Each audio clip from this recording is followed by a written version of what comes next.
Interesting facts about the Bible, part 38.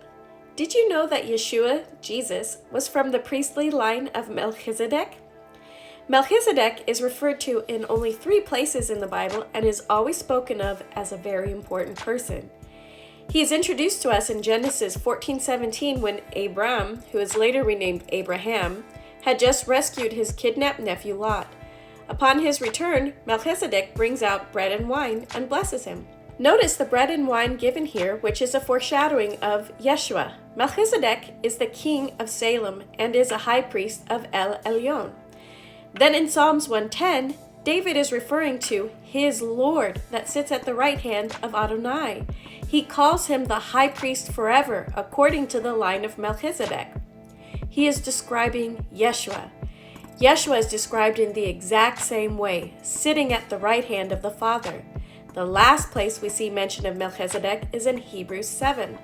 This chapter describes Melchizedek and how his line is even above the Levitical priesthood and refers back to what is said in Psalms 110. What most people don't realize is that Melchizedek is not a name, it is a title. In Hebrew, it is Melchizedek, or King of Righteousness.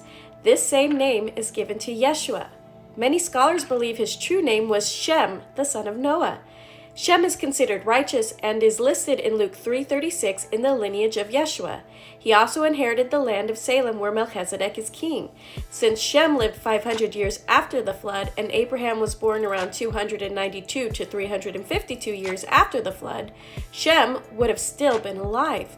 We know that the priesthood was through the line of Shem, and Melchizedek was the high priest. Even the ancient Targumim, the Aramaic translation of the Old Testament, says Melchizedek is Shem.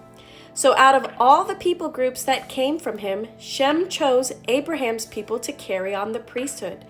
Abraham was considered righteous in God's eyes, and so was chosen by Shem, who was righteous. From this line came Yeshua.